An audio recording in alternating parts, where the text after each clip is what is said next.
When your children start telling you stories, have you ever wondered how to keep that creativity going? How about when they tell outlandish, imaginative stories and there's no logic at all? Have you been concerned what you should do or if you should stop it? It is easy to shut our kids down in our fast-paced, analytical, task-oriented mind. But how do you engage your child in a way that expands their ideas and expression when you really can't relate to what they are saying, but you want to relate to them? Today's guest does a fabulous job to demonstrate how she uses story creation with kiddos. She exemplifies how to be curious and validate your child's creativity, even when your kids are a bit too silly for your liking.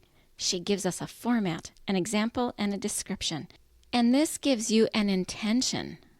And that lets that interaction you have with your child build your child's language and confidence and connection. So if you have a child with big ideas or struggles with confidence or language, this episode is for you.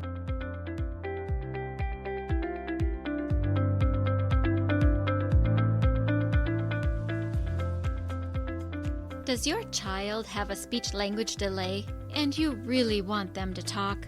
Do difficult behaviors derail home life and you know the frustration is a communication struggle? Does your child see a speech therapist and you wonder, what do they do and how can I help? If these or similar questions are in your mind, this podcast is for you. Hello, my name is Dina Lynn Rosenbusch. I am a speech-language pathologist that has worked with children from birth to 21 for 3 decades. And in my classrooms, I see you wanting to connect with the heart of your child, but their speech and language skills create a barrier.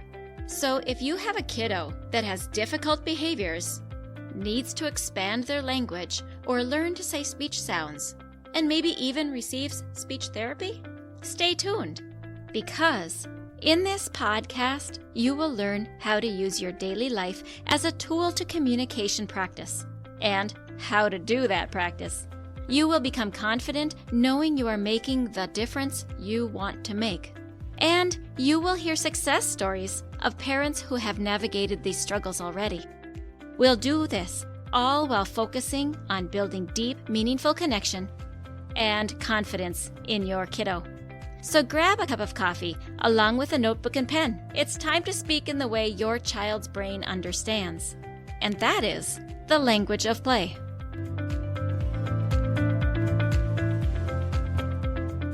Welcome back, listeners, to the Language of Play. As we get started, I want to thank our sponsor, Lightning Admin VA.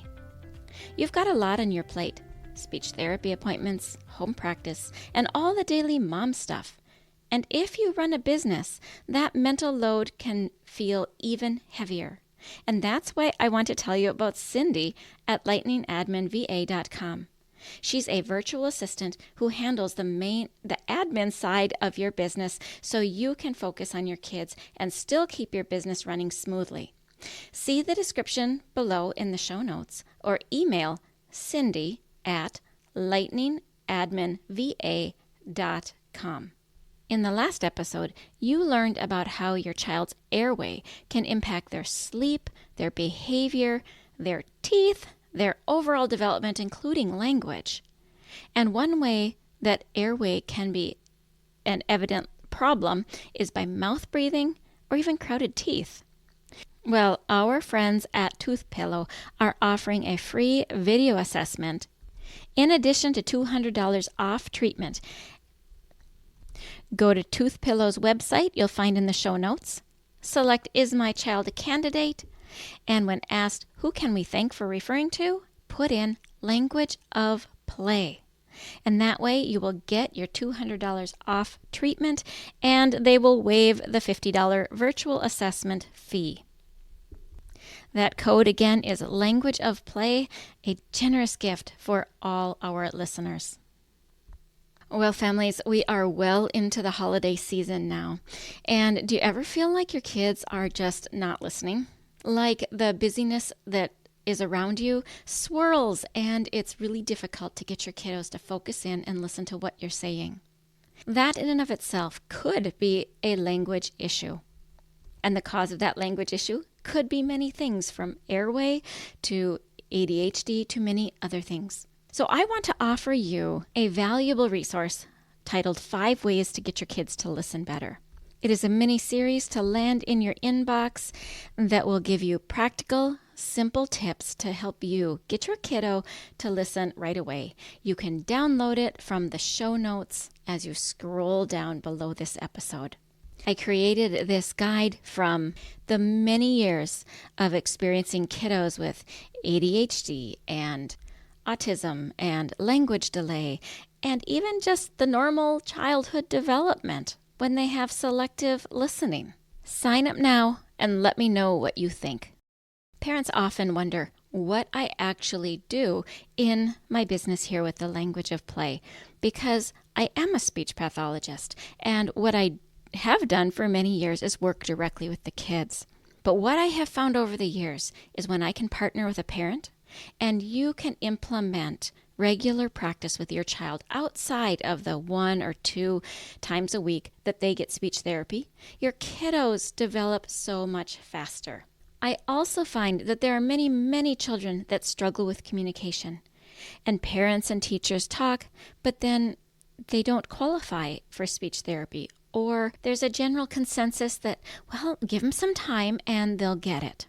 I've seen this play out poorly so often that I no longer subscribe to this thinking at all.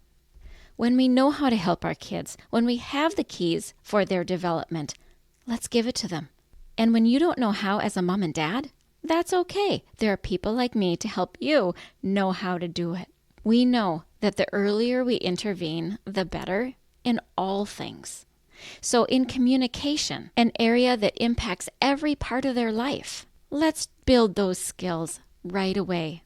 I work with parents whose children are as young as 6 months on up. When we build those communication skills early, we have far fewer tantrums, far fewer meltdowns, and have a happier home life. If this interests you, or you know somebody who would benefit, then send them to hello@thelanguageofplay.com, or even easier, scroll down in the show notes and schedule yourself a call. And I will ask you a bunch of questions to determine if we are a fit to work together. Now let's get into today's episode with Claire Miller, story creator. Claire guides children and adults to gain confidence through playing with their imagination, creating stories through published books and calendars and workshops. She has fun with cuddly toys and teaches other people how to do the same. She is called the story creator. Claire Miller, story creator, welcome to the Language of Play. I am so glad you're here. I love the work you're doing because I know that this funnels in language and gives speech opportunities, and it's all about connection and communication, which is exactly what the Language of Play is about. So welcome. Thank you. Well, thank you for having me. Yes, and this is an activity that parents and kids can do together. So I love, love, love it. How did you discover this about yourself, and what led you to start a business? Um, well, the business sort of happened by accident. I didn't actually sort of intend to start a business.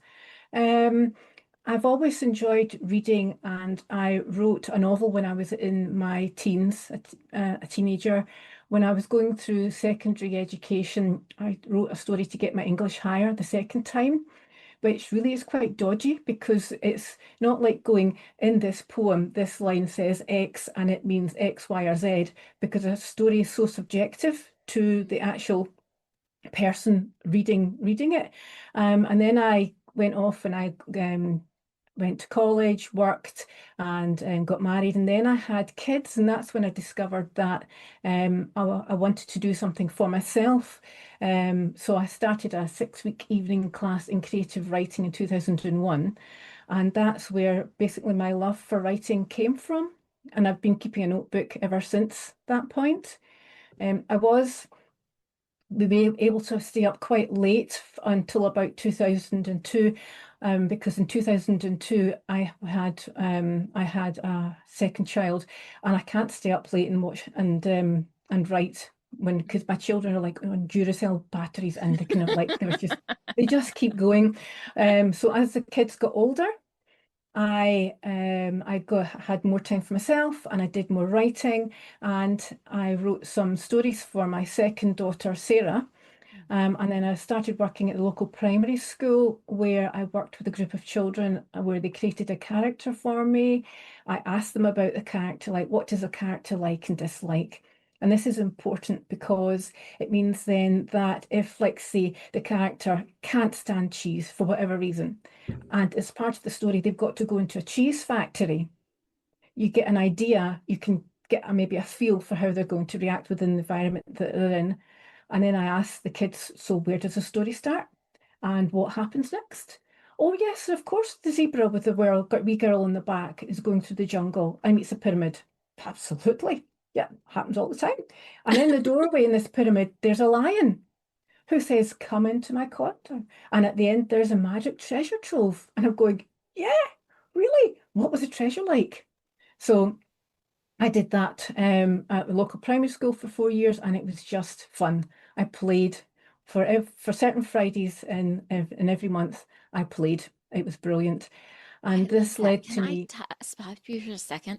And I want to call attention to the gems that you just threw out there.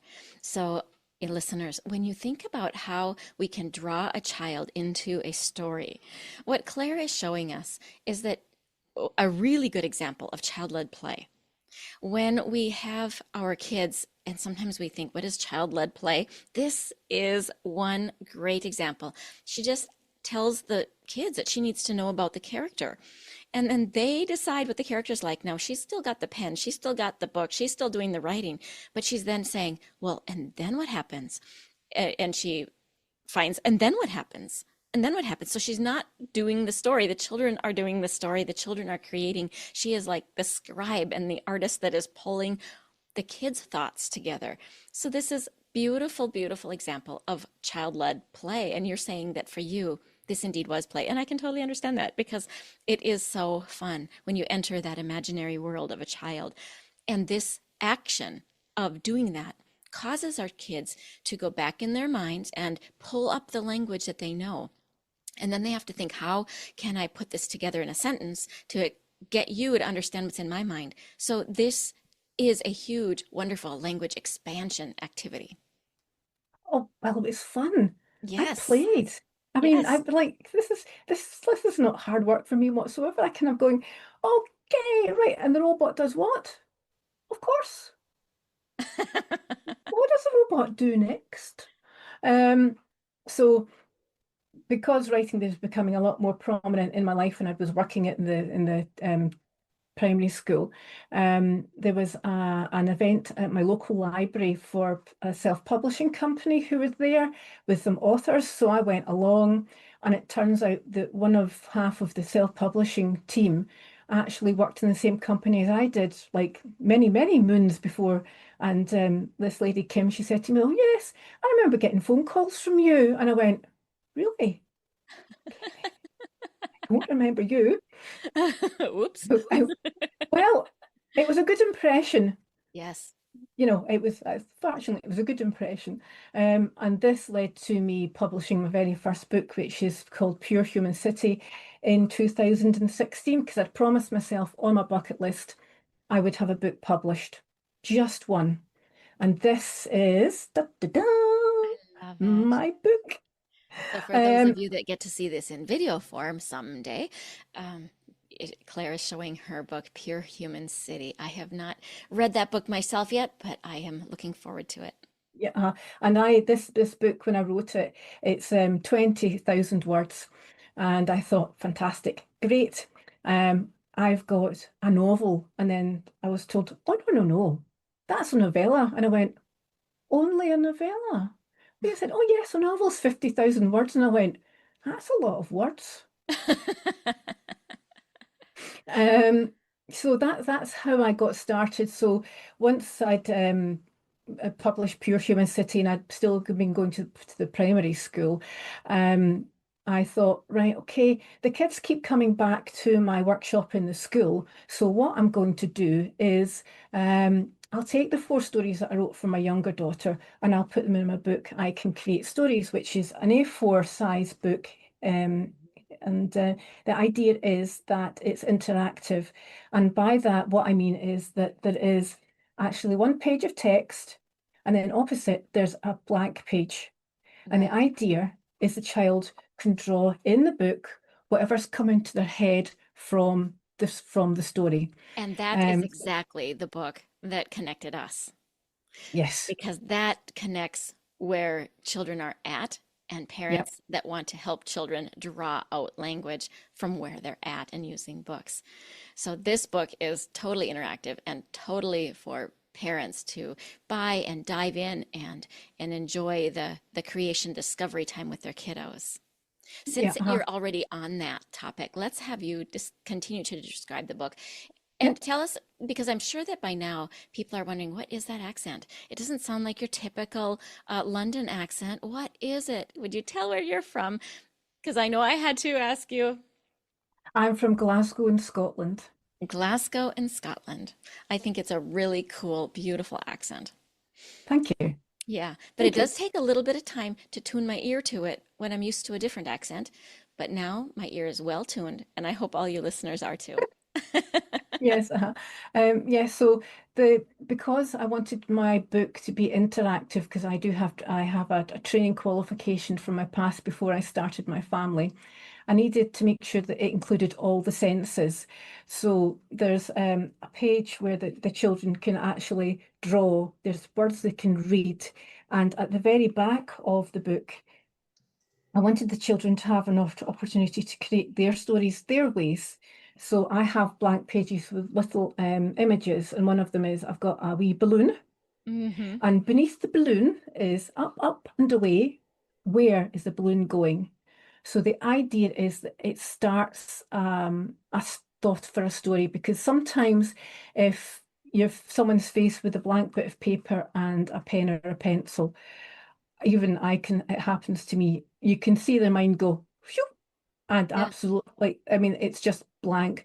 So I firmly believe if you give them a prompt, the kids, particularly the children, a prompt, it just gives a different way in, because each child will access information differently. Some children like reading, some children will draw you a picture, but they don't realize they're telling you a story, because then you can ask them about the picture and then they can tell you a story about what's in the picture. Right. And the last thing I did with my book was I created audio files. So if a child likes to listen, and I like listening to audio books as well as actually reading books, they can listen to it. But also, if the child's dyslexic or visually impaired, I think they have every right to have access to stories as every other child.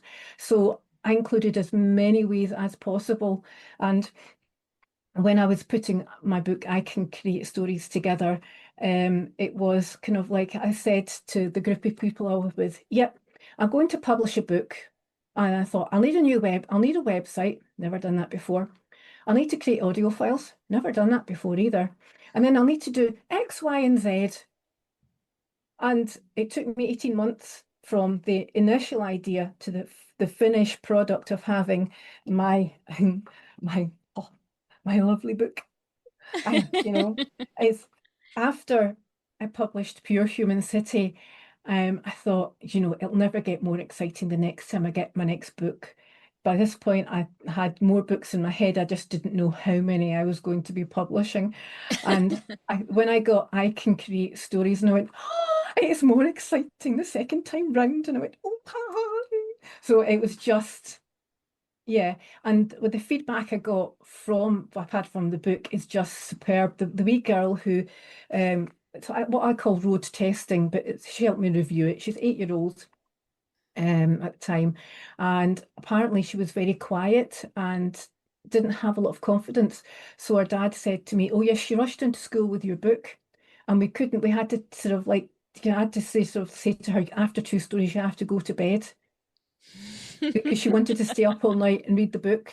And I just thought, well, I might not have published my book, but I've won a gold star. If I can have one child Mhm. happy Mhm. like that, that's my goal. That's what my that's my way of knowing success is to have a a happy child who's confident and goes off and just builds on it. Of course. And it's lovely. She wants to be part of the story and she wants to write more. She wants to be with it. I love that because it draws out so much out of a child. Well, and just like you said, when you finished your Pure Human City story, you thought, oh, that's the top. This is so great. But then you get this next story and it's even higher. So yeah, I think it's like that for our kids too. They think the challenge, I don't know if I can, I don't know if I can. I did it.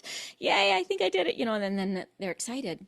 But then you give them a second chance where they're diving in and really going deep and feeling themselves grow and learn. The enthusiasm that comes bubbling up from within their bellies is that pride of knowing I did it. And the pinnacle gets higher, doesn't it? Yeah, I have actually an example. I ran one workshop that I led, and there was 8 children in the room. And the first child that came in, her mum actually pushed her a little bit, and this wee girl walked in. Now, if you think of a mouse with bells around its waist and bells in its hand and a foghorn or whatever, a microphone, this child was quieter than this mouse. I mean, and she sat at the end of the table and she didn't want to join in any of the games because what I do is when I go to workshops is I have cuddly toys and I'm currently holding it. I've got Pearl. This is Pearl is a wee blue and probably yellow on her main dinosaur. She's my desk assistant when I'm working. I love it. So Okay, so let's tease into that a little bit. yeah. Explain the power of a desk assistant for our parents so that you can explain how to use cuddly toys also. All right. Well, why use cuddly toys to create stories? So I might say, okay, Pearl is an adventure-loving dinosaur, and she's getting bored one day and wants to go to an adventure. So she goes to a magic portal. Which button is she going to press to get in? And where is she going to go? So, and then let's say she jumps into a circus. So I would actually make the movement of the dinosaur jumping into a circus because that's really important because Pearl's very quite particular that she takes an acting part in the whole role of what's going on at the moment in the story. And then I say, right, well, she's in the circus, but what's she going to do next? And they say she can be a clown, a juggler, she could do the trapeze act, she could go and sell candy floss. And I just ask, what happens next and what happens next? And you just never quite know what your response is going to be when you ask that question. And that leads the story. Okay, so I think what I'm hearing you actually say under that is that the stuffed animal helps the child to actually think about what it might be doing next. It like engages the imagination in a deeper way. Would you say that's the function of their stuffed animals? Yeah, I think children associate with cuddly toys. It's separate from real life or whatever's going on in their lives. You could I mean I have conversations with Pearl every day. I say good morning and good afternoon and good night and right, Pearl, I think I'd better do that. And okay, I've had enough to do of work today. I talk to all my cuddly toys. I have in my background and when I'm working in the office, I have a yellow octopus which turns inside out to be orange. Hmm. I like the yellow side because that's the smiley side I'd like rather the than smiley side too. yeah. And I have an orange fox sitting on my bookshelf. I've got a dinosaur holding up one of my books. I've got Miss Piggy from the Muppets. I have Kermit from the Muppets. I've got a teddy bear dressed up as a Doctor Who character, and I have a beautiful little bee called Charlotte. So I have loved cuddly toys ever since I was a child, and I've never stopped collecting cuddly toys. So I now get to use them in my background and in my work. And that's fabulous. I think what I'm hearing is that that's what it does though is it prompts your imagination as well, right? It helps you Yep. stay in the childlike wonder to keep talking to your toys, to keep being in that space so you connect to how a child's young brain works and you're able to stay in that zone and that's what's propelling your book writing. Is that Am I correct to assume that that's what you're kind of saying? Do you know, don't think I've ever grown up. I think part of me has always been a child and will always be a child. Yeah. Um, I can think about, I'm writing a story currently about an octopus called Ollie. Because I've got a friend who keeps saying, "Does this story have an octopus in it?" And I went, "No, not yet, not yet." And I went, "Right, now I've got an idea." So Ollie lives in Adventureland, where all the toys can go along to the story park, where there's lots of film studios and lots of story ideas get filmed. And once a year, they have a film festival, and all the films get shown on the screen, and all the toys get to see themselves. They're kind of whatever 15 minutes of fame in the background or as a star. But Ollie doesn't get any parts. He doesn't seem to get any past any auditions, and he doesn't quite know why, but he's a trier. He just keeps trying. So in my head at the moment, Ollie is at the gates for adventure for the story park. And story park, the motto is come and make your dreams come true. And he's there with Penelope, who's a wee crab who's sitting on his shoulder, a wee red crab, because she's part of, and I love this bit, the castanet chorus. So she uses her claws because she's being filmed as part of the film's got a Spanish wedding in it. She's the story that's being filmed with her. So I'm quite right there. And as Ollie's waiting at the gates, there is a princess pulling silly faces at an elephant to get an elephant laughing. So I'm, Lots yes, of imagination, lots of play.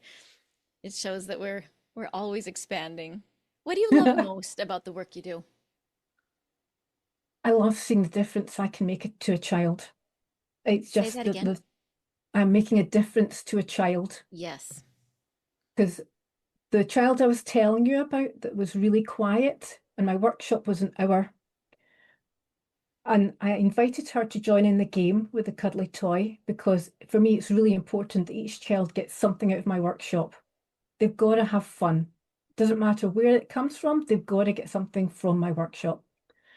And she didn't want to join in that. And then I gave out the activity sheets, and she said, put a little hand up. She said, "I can't write anything." And I said, "Can you draw me a picture?"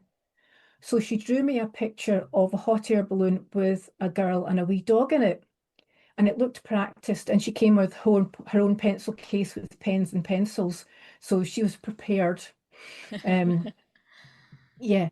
And then she drew a picture, and the little hand went up slightly higher than the first time. And I went round to see her because everyone else, to one degree or another, was actually getting on with what they were doing with their stories. And she said, this is my picture." And I went, "This is wonderful. What's happening in the picture?" So she told me the story, and I went, "Can you write that down?" She said, "Yes." So I gave her another bit of paper, and she wrote it down, and the higher hand went up higher again. I went round to her, and she told me, and she said, "And there's a patch on it. So the wee girl's gone to China, and she's going to get a patch to go on the balloon." And I went, "Can you write that down?"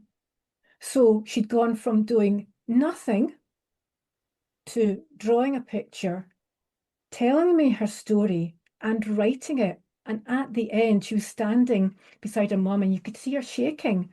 I mean, for me, I mean, she was so quiet when she came in. And that for me is why I do what I do. I can make a difference to a child like that in an hour. Yeah. And that lasts a lifetime. I hope so. I really hope so, because I think she must have been the quietest child in the class and never asked the teacher anything otherwise. Ah, Yeah. beautiful, beautiful. So, what would you like parents to know about imagination and play and story writing, story creating? Story creating. I think imagination actually is the core of everything in life. It's not just writing stories about, say, octopuses who go from yellow to orange depending on the mood, because orange is angry or upset, and yellow is happy and smiling, which is why I have yellow in my background. Um, but even if you are, for example, doing something, in later life, a child was going to do something in marketing, they still need to have imagination to think about the possibilities of ways of doing things.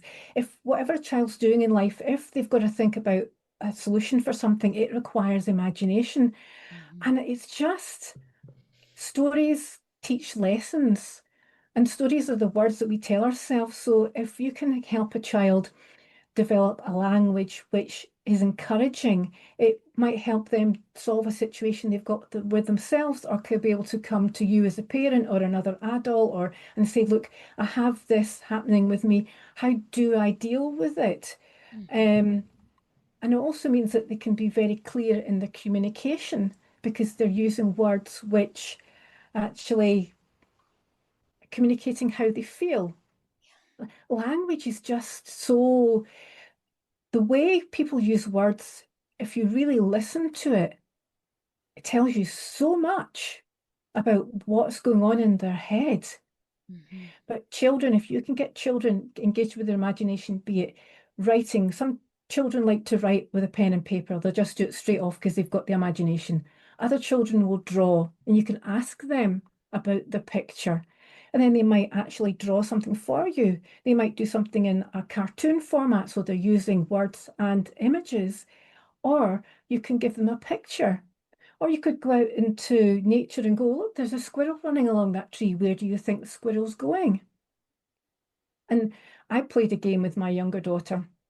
I would have make up a story with her at night as well.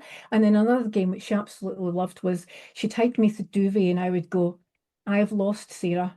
What am I going to do? So I'd go, right, I'm looking behind the bedroom door and she's not there. She's not at the end of the bed. What am I going to do? And the giggles that came from beneath that duvet until eventually I did find her.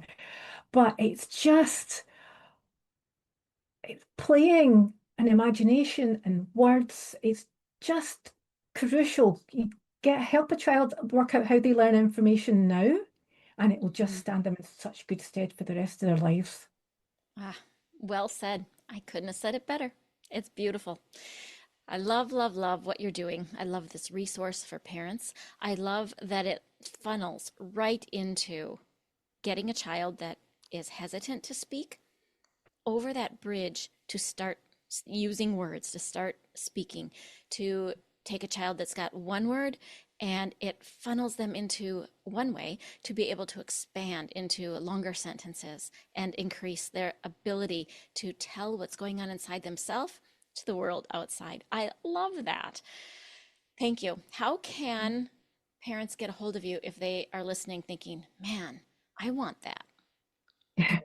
My website is www.clairemillerauthor.co.uk and my email is info@clairemillerauthor.uk. I do have the free downloadable web activity sheets on my website, on the books page and also on Serena the Penguins page, because Serena is the guide to the children in my book I Can Create Stories, and she and I Can Create Stories. I think I got the front and back page, and Serena got the rest of it. And Serena has her own page on my website. So Serena is expanding her repertoire of where she's going to be. Love it. All right. So, listeners, you will find in the show notes, if you just scroll down, you will find a link to connect with Claire Miller, story creator. And that is who you've listened to today for this beautiful discussion on a book that is so applicable for language development. Thank you for Thank you. being here today, Claire. Thank you. I hope everybody buys it for Christmas for their kiddos. I hope you enjoyed this episode, and if you found it valuable, share it with somebody. And notice that there are many gifts and discounts in the show notes. I encourage you to scroll down and pick up all of them for yourself and to share with others. Hey parents, I hope you found this episode helpful. If so, would you please take 30 seconds and share it with a friend who also lives or works with children? I would really appreciate it if you would leave a quick review for the show on Apple Podcasts. I read every review, and it lights me up to know that this show is making a difference. Then come join my Facebook community, where you'll meet other parents who are dedicated to helping their children grow too. You'll find the link in the show notes. Thank you for joining me. Now it's time to go. Let's pop our kiddos in the strollers and go look around outdoors and see what we have to talk about.